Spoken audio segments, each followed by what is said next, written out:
भारत की आजादी को दुनिया भर के इतिहासकारों से लेकर साहित्यकारों ने बीते सालों में अपने अपने ढंग से प्रस्तुत किया, लेकिन इनमें से शायद ही किसी ने सोचा होगा कि एक दिन उसी देश की कोई अभिनेत्री आजादी के संघर्ष को भीख बता देगी। पद्मश्री कंगना रनौत ने गांधी की भी जमकर आलोचना की। वहीं दूसरी तरफ वीरदास ने अमेरिका में अपने शो के दौरान एक कविता क्या पढ़ी, लोग वीरदास की खिलाफत करने में उतर गए। नमस्कार, मैं हूं अभिषेक भट्टाचार्य और आप देख रहे हैं पते की बात।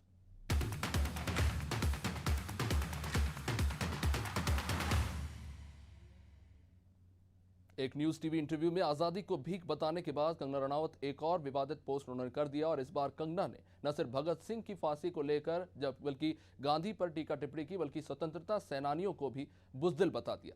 कंगना के पोस्ट के खिलाफ कांग्रेस देश भर में कंगना के पुतले फूंक रही है और देश भर में लोगों को बहस के लिए एक नया मुद्दा मिल गया है।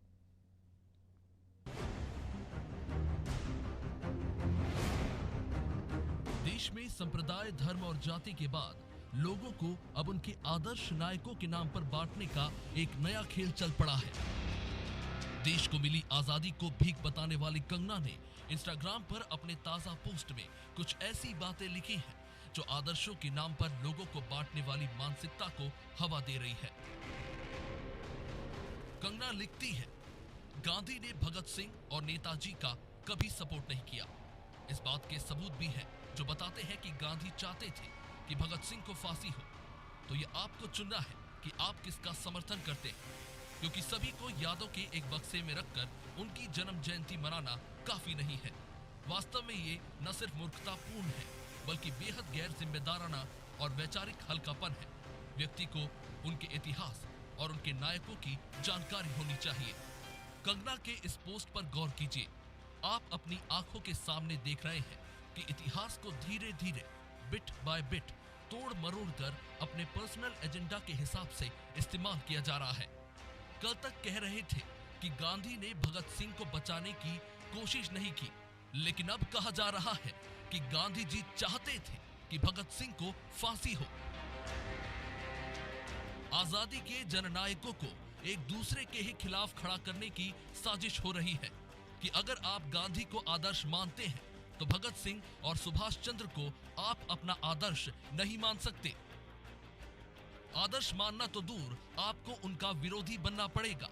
आप गांधी और भगत सिंह की तस्वीर एक दीवार पर नहीं लगा सकते, और अगर आप लगाते हैं तो आप मूर्ख हैं और गैर जिम्मेदार भी। कंगना आगे लिखती है, स्वतंत्रता के लिए लड़ने वालों को उन लोगों ने अपने मालिकों को सौंप दिया जिनमें अपने ऊपर अत्याचार करने वालों से लड़ने की ना तो हिम्मत थी, ना ही खून में उबाल था। ये सत्ता के भूखे और शातिर लोग थे।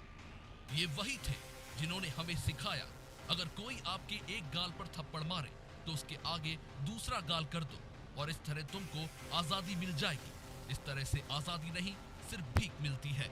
अपने हीरो समझदारी से चुने। कंगना के इन बयानों के खिलाफ कांग्रेस प्रदर्शन कर रही है। कांग्रेस को लगता है कि कंगना ने महात्मा गांधी का अपमान किया है, लेकिन सच तो ये है कि कंगना ने भगत सिंह से लेकर तमाम स्वतंत्रता सेनानियों का अपमान किया है।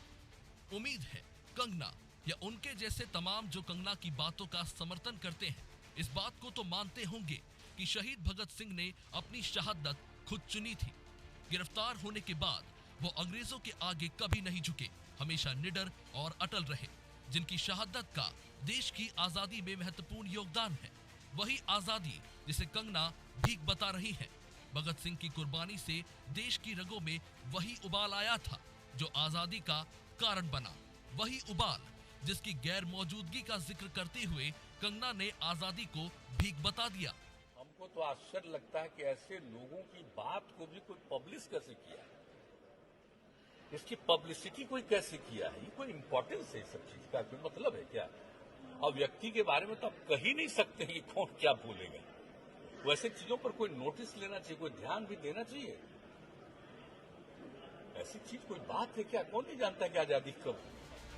कंगना के बयान को एक अभिनेत्री के व्यक्तिगत विचार बताकर दरकिनार किया जा सकता है, लेकिन कंगना रनावत देश की बेहतरीन अभिनेत्रियों में से एक है और पद्मश्री से सम्मानित।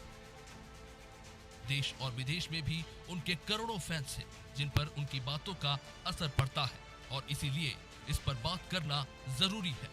हो सकता है आप गांधी के विचारों या उनके उठाए कदमों से सहमत ना हो, लेकिन देश की आजादी में गांधी, भगत सिंह, नेताजी सुभाष चंद्र बोस से लेकर तमाम जन नायकों का योगदान है। आजादी को भीख बताना उन तमाम वीर योद्धाओं का अपमान है, जिनकी बदौलत आज हम आजाद भारत में सांस ले रहे हैं। न्यूज डेस्क, अनादि टीवी।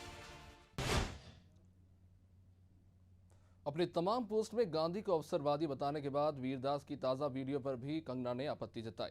खैर, वीरदास के विवादित वीडियो ने इस कदर तूल पकड़ा भारत में कि गुरुवार को मध्य प्रदेश में वीरदास को शो करने से ही बैन कर दिया गया।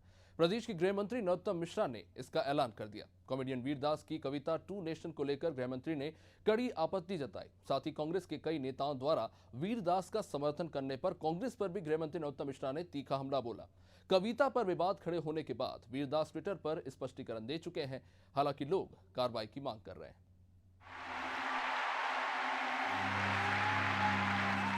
वीरदास के शो में ये तालियों की गड़गड़ाहट उसी भारत के लिए है जिसे बदनाम करने का आरोप वीरदास पर लगाया जा रहा है।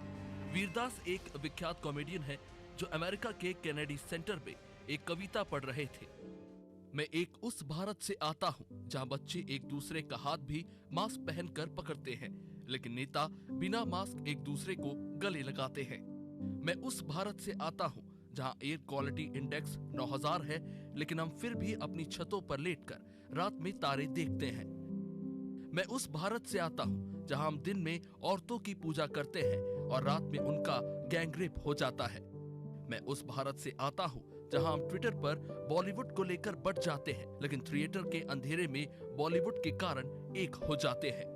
मैं एक ऐसे भारत से आता हूं जहां पत्रकारिता खत्म हो चुकी है, मगर पत्रकार एक दूसरे की वाहवाही कर रहे हैं और महिला पत्रकार सड़कों पर लैपटॉप लिए बैठी हैं, सच्चाई बता रही हैं।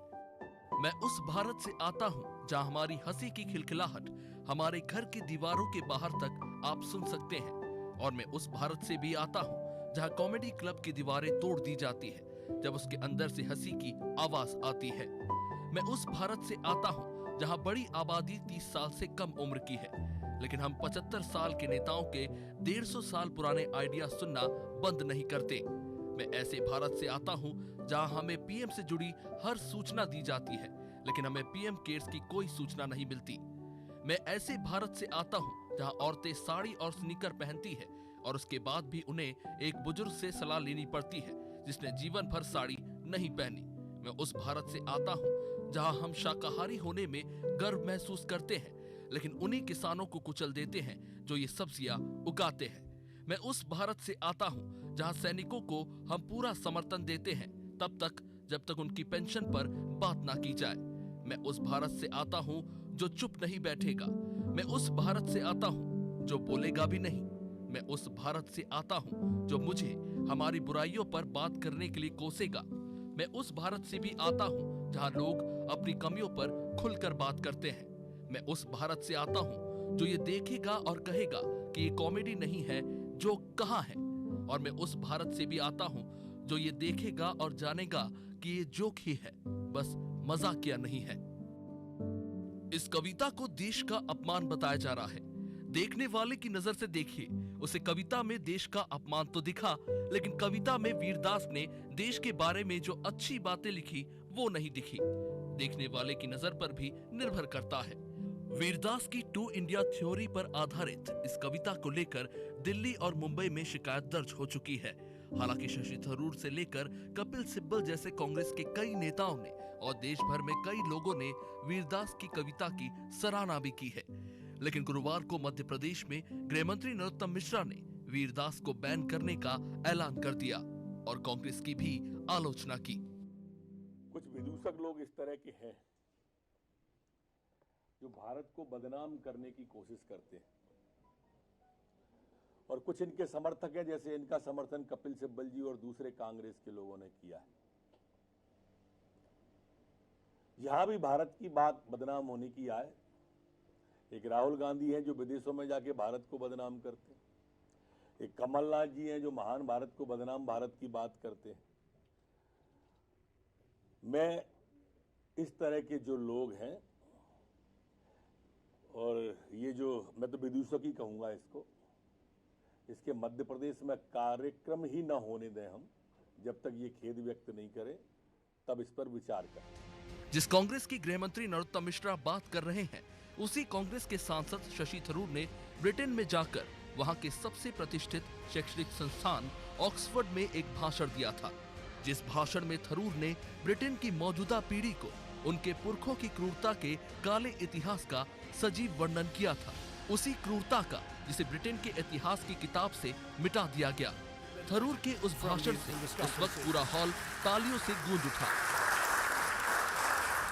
जबकि जिस बेबाकी से थरूर ने ब्रिटेन के लोगों को उनकी सच्चाई से रूबरू कराया था, शशि थरूर को तो ब्रिटेन में बैन कर देना चाहिए था, जैसा कि भोपाल में वीरदास के साथ हुआ। बात सिर्फ इतनी सी है, आलोचना को अपमान समझकर संवाद समाप्त कर देना समाज के लिए उतना ही घातक है जितना इस वक्त दिल्ली की आबो हवा में सांस लेना। ये बात भी काबिले गौर है कि वीरदास की खिलाफत करने वालों को उनकी कविता से जुड़े तर्कों से ज्यादा इस बात से आपत्ति है कि वीरदास ने कविता विदेश में सुनाई। अपनी कविता में वीरदास ने प्रदूषण का जिक्र किया है, महिला सुरक्षा का जिक्र किया, दुनिया की सबसे बड़ी युवा आबादी वाले देश होकर भी राजनीति में युवाओं के नेतृत्व की कमी का जिक्र किया, महिला के साथ हो रहे दुष्कर्म पर भी सवाल उठाए, लेकिन देखने वालों को उसमें आलोचना नहीं, सिर्फ अपमान दिखा। किसी ने भी इन मुद्दों पर गौर नहीं किया जिनकी वीरदास अपनी कविता में जिक्र कर रहे थे। अपनी तारीफ पर ताली बजाने के साथ अपनी आलोचना पर भी ताली बजाकर स्वीकार करने और उस पर काम करने से ही बेहतर समाज का निर्माण हो सकता है। न्यूज़ डेस्क, अनादि टीवी। चलिए अब बात यूपी की। उत्तर प्रदेश में चुनाव होने वाले हैं और चुनाव से पहले यूपी की जनता के लिए सरकार ने सौगातों का पिटारा खोल दिया है। उत्तर प्रदेश का चुनाव जीतना बीजेपी के लिए बेहद जरूरी है और बीजेपी जनता से जुड़े हर मुद्दे को बढ़ाना चाहती है। उत्तर प्रदेश में विधानसभा चुनाव से पहले प्रधानमंत्री मोदी ने जहां उत्तर प्रदेश की सबसे बड़ी सड़क परियोजना का लोकार्पण किया, तो वही समाजवादी पार्टी पूर्वांचल एक्सप्रेसवे को अपनी योजना बताती रही। पूर्वांचल एक्सप्रेसवे के शिलान्यास से लेकर इसके लोकार्पण तक सपा और बीजेपी में जमकर खींचतान देखने को मिली और अब भी जारी है। सबसे बड़ी सड़क बनने जा रही है, वो समाजवादी पूर्वांचल एक्सप्रेसवे के नाम से जाना जाएगा। मैंने पूर्वांचल एक्सप्रेसवे का शिलान्यास किया था तो ये नहीं सोचा था कि एक दिन उसी एक्सप्रेसवे पर विमान से मैं खुद उतरूंगा।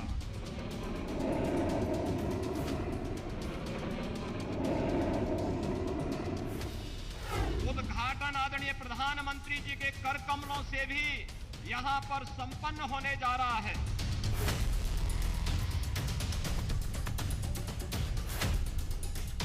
पूर्वांचल एक्सप्रेसवे शिलान्यास से लेकर लोकार्पण तक यूपी चुनाव का मुख्य केंद्र बिंदु बना हुआ है। विडंबना देखिए, देश के सबसे बड़े राज्य उत्तर प्रदेश में 2017 के विधानसभा चुनाव से ठीक पहले जिस पूर्वांचल एक्सप्रेसवे की घोषणा करके समाजवादी पार्टी ने सबसे बड़ा चुनावी कार्ड खेला था, 5 साल बाद उसी पूर्वांचल एक्सप्रेसवे का लोकार्पण कर बीजेपी ने विकास का चुनावी दावा ठोक दिया है। ये पावन धरती का पूर्वांचल एक्सप्रेसवे के सौगात मिलत बा, जैके आप सब बहुत दिन से अगोरत रहीन। 22 दिसंबर 2016 उत्तर प्रदेश विधानसभा के शीतकालीन सत्र का आखिरी दिन समाजवादी पार्टी प्रमुख और उत्तर प्रदेश के तत्कालीन मुख्यमंत्री अखिलेश यादव पूर्वांचल एक्सप्रेसवे का शिलान्यास करते हैं। उत्तर प्रदेश में चुनाव से ठीक पहले पूर्वांचल एक्सप्रेस की घोषणा की जाती है। राज्य की सबसे बड़ी 341 किलोमीटर की सड़क परियोजना जो लखनऊ को गाजीपुर से जोड़ेगी। आगरा लखनऊ एक्सप्रेसवे के बाद सबसे बड़ी सड़क बनने जा रही है, वो समाजवादी पूर्वांचल एक्सप्रेसवे के नाम से जाना जाएगा। मुझे खुशी इस बात की है कि हमारे तमाम मंत्री विधायकों ने भी इस योजना में मेरा पूरा का पूरा सहयोग किया है। ये दोनों सड़कें बन जाने के बाद और जुड़ जाने के बाद देश की सबसे बड़ी सड़क अगर किसी प्रदेश के पास होगी तो वो उत्तर प्रदेश के पास होगी। और ये सड़क 6 लेन है, भविष्य में 8 लेन भी होगी।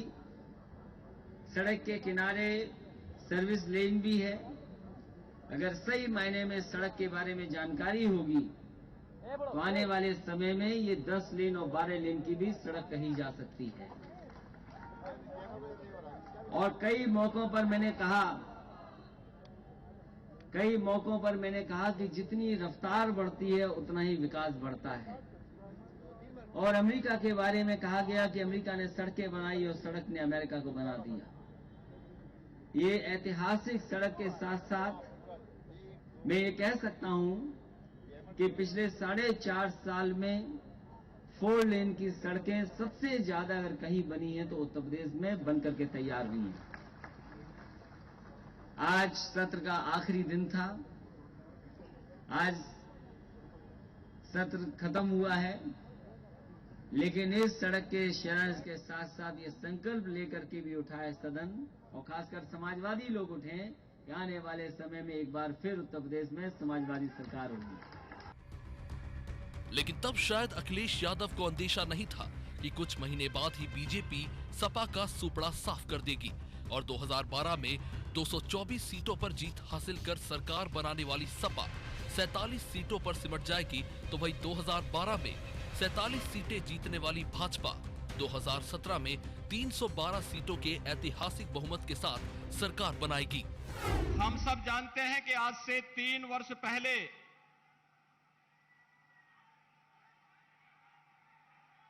पूर्वांचल एक्सप्रेसवे का शिलान्यास का कार्यक्रम संपन्न हुआ था और 3 वर्ष के अंदर पिछले 19 महीनों से पूरी दुनिया कोरोना महामारी का सामना कर रही है। इस सब के बावजूद आदरणीय प्रधानमंत्री जी का मार्गदर्शन और प्रेरणा जीवन और जीविका को बचाने के लिए देश के अंदर महामारी के दौरान किए गए प्रबंधन और उसी का परिणाम है कि आज पूर्वांचल एक्सप्रेसवे उद्घाटन आदरणीय प्रधानमंत्री जी के कर कमलों से भी यहां पर संपन्न होने जा रहा है।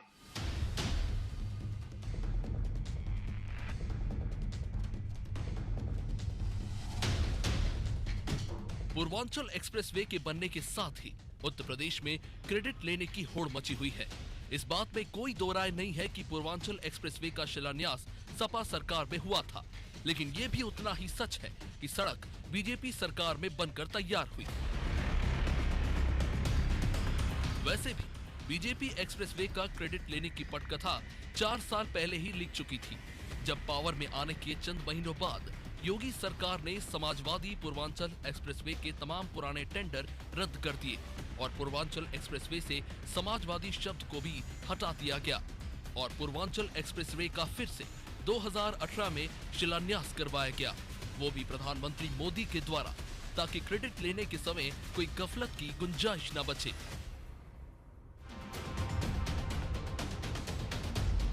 लेकिन चुनाव आते ही राजनीतिक दलों में एक्सप्रेसवे का क्रेडिट लेने की होड़ मच गई। जनता के विकास से ज्यादा उस विकास का चेहरा बनने की ऐसी लोलुपता जो नेताओं से छुटाई नहीं छूट रही। मंगलवार को राजनीति के गिरते स्तर का ताजा उदाहरण देखने को मिला, जब पीएम मोदी के उद्घाटन करने से पहले ही सपा के कार्यकर्ता साइकिल लेकर उद्घाटन करने पहुंच गए। ऐसा उद्घाटन जिसमें न विकास को लेकर कोई उत्साह दिखा, न जन समर्थन, बस अपनी पार्टी का ठप्पा लगाने और विरोधी दल को नीचा दिखाने की नाकाम कोशिशों से ज्यादा कुछ भी नहीं। अखिलेश यादव ट्विटर पर अपने कार्यकर्ताओं की तस्वीरें साझा कर पूर्वांचल एक्सप्रेसवे को सपा की देन बता रहे हैं, तो वहीं दूसरी तरफ बीजेपी अपनी पीठ थपथपा रही है। इतिहास के नाम पर नया इतिहास गढ़ने और उसे झुटलाने की राजनीति लंबे समय से चली आ रही है। उत्तर प्रदेश का पूर्वांचल एक्सप्रेसवे बस इसका ताजा उदाहरण है। लेकिन ये भी सच है कि यूपी की जनता के आगे ना मायावती के हाथियों का बस चला, ना पूर्वांचल एक्सप्रेसवे पर अखिलेश की समाजवादी साइकिल चल पाई। 2022 में उत्तर प्रदेश की जनता किसे चुनती है, ये तो समय ही बताएगा। लेकिन राजनीति का स्तर जिस तेजी से नीचे जा रहा है, जनता के लिए चुनाव करना आसान नहीं होगा।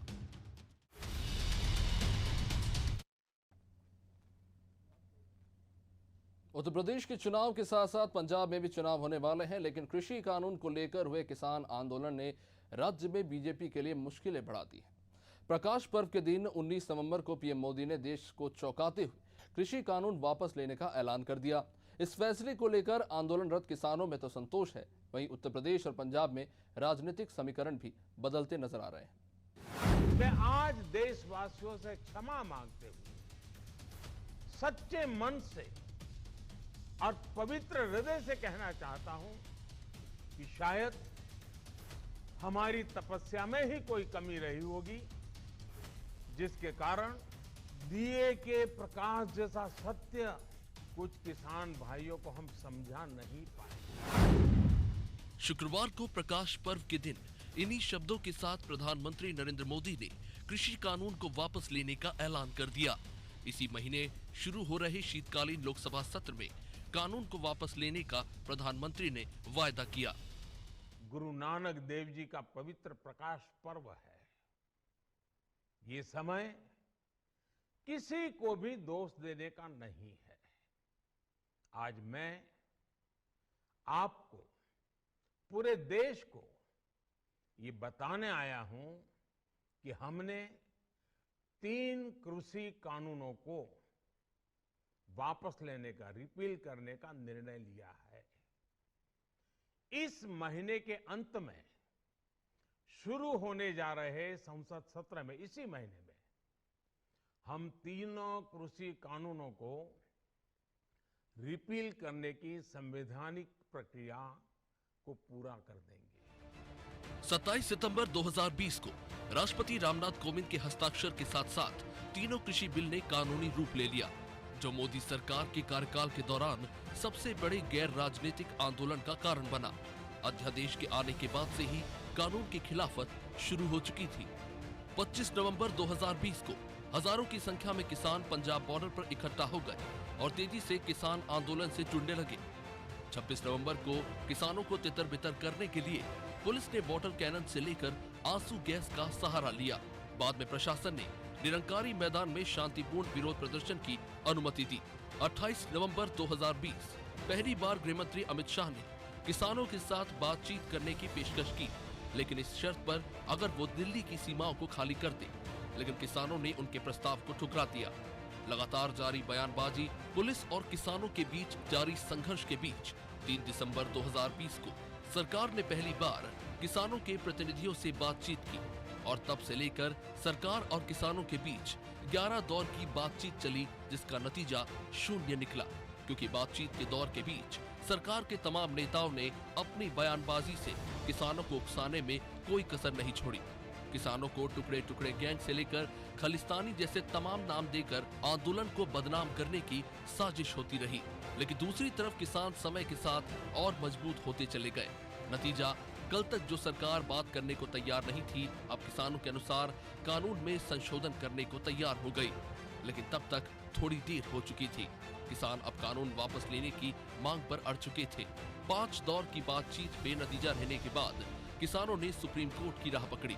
11 सितंबर 2020 भारतीय किसान संघ ने 3 कृषि कानून के खिलाफ सुप्रीम कोर्ट में याचिका दायर की। सुप्रीम कोर्ट केंद्र सरकार और किसानों के बीच बातचीत को समाधान का रास्ता बताती रही, लेकिन कोई हल नहीं निकला और आखिरकार 12 जनवरी 2021 को सुप्रीम कोर्ट ने तीनों विवादास्पद कृषि कानूनों के क्रियान्वयन पर रोक लगा दी। मामले का समाधान करने के लिए 4 सदस्यीय समिति का गठन किया गया। 22 जनवरी 2020 तक सरकार और किसानों के बीच 11 दौर की बातचीत हो चुकी थी। बीते तमाम बैठकों की तरह ये बैठक भी बेनतीजा रही, लेकिन तब किसी को नहीं पता था कि ये सरकार और किसानों के बीच आखिरी बैठक होगी। गणतंत्र दिवस से कुछ दिन पहले किसानों ने ट्रैक्टर रैली के लिए प्रशासन से अनुमति मांगी, जो कि खारिज कर दी गई। लेकिन लगातार दबाव बनाने पर शहर के बाहर से ट्रैक्टर रैली को अनुमति दी गई। 26 जनवरी 2021 किसानों की ट्रैक्टर रैली के लिए रूट तय था। रास्तों में बैरिकेड लग चुके थे, लेकिन किसानों का एक जत्था लाल किले पर पहुंच गया और फिर लाल किले पर मचे उत्पात ने पूरे देश को झकझोर के रख दिया। लाल किले पर निशान साहिब का झंडा फहराया गया। पुलिस मूक दर्शक बनी रही। किसानों के दल सफाई देते नजर आए, लेकिन स्पष्ट नहीं हुआ कि रैली का रूट अचानक कैसे मुड़ गया। लेकिन लाल किले पर जो हुआ उसने किसान आंदोलन को तोड़ के रख दिया। कई किसान संगठन अलग थलग होकर वापस लौट गए। जो जनता कल तक किसानों से सहानुभूति जता रही थी, वो भी अब सवाल उठाने लगी। किसान पहली बार बैकफुट पर आ गए थे। गणतंत्र दिवस के दिन हुई घटना ने सरकार के लिए किसानों के खिलाफ एक्शन लेने का रास्ता खोल दिया। 28 जनवरी 2021 दिल्ली की गाजीपुर सीमा पर तनाव तब बढ़ गया जब पड़ोसी के यूपी गाजियाबाद जिले में प्रशासन ने किसानों को रात में जगह खाली करने को कहा और इसके बाद प्रशासन और किसानों के बीच एक बार फिर से संघर्ष शुरू हो गया, जिसके बाद आंदोलन को नरम पड़ता देखकर किसानों ने रैली से लेकर देशव्यापी रेल रोको जैसे तमाम प्रदर्शन किए। जिस बीच मानसून सत्र में भी किसानों को लेकर विपक्ष ने जमकर हंगामा किया। जिस बीच किसान नेता राकेश टिकैत ने राज्यों में चुनावी समय में सरकार का विरोध करने का ऐलान कर दिया। लेकिन समय के साथ अंतहीन होते दिख रहे आंदोलन में एक नया और विभत्स मोड़ आया। 26 सितंबर 2020 केंद्रीय मंत्री अजय मिश्र को किसानों द्वारा काले झंडे दिखाने पर अजय मिश्र ने एक सार्वजनिक सभा में किसानों के खिलाफ भड़काऊ बयान देते हुए किसानों को खदेड़ने की धमकी दे डाली, जिसके बाद किसानों ने अजय मिश्र का विरोध करने की ठानी। 3 अक्टूबर 2021 ही वो काला दिन था जब लखीमपुर खीरी में अजय मिश्र के काफिले का विरोध करने के लिए किसानों का एक जत्था इकट्ठा हो गया। अचानक दोपहर के समय जानकारी मिली कि नेता की गाड़ियों का काफिला कई किसानों को रोकते हुए गुजर गया। इस घटना में 4 किसान और एक पत्रकार की जान चली गई। घटना का वीडियो सामने आने के बाद पूरे देश में बवाल मच गया, जिसके बाद 14 अक्टूबर 2021 को अजय मिश्रा टेनी के बेटे आशीष मिश्रा को गिरफ्तार कर लिया गया। सुप्रीम कोर्ट में मामला अभी भी जारी है और कार्रवाई को लेकर उत्तर प्रदेश सरकार और यूपी पुलिस सवालों के घेरे में है। घटना के एक महीने बाद 19 नवंबर 2021 यानी प्रकाश पर्व के दिन प्रधानमंत्री मोदी ने सभी को चौंकाते हुए कृषि कानून वापस लेने का ऐलान कर दिया।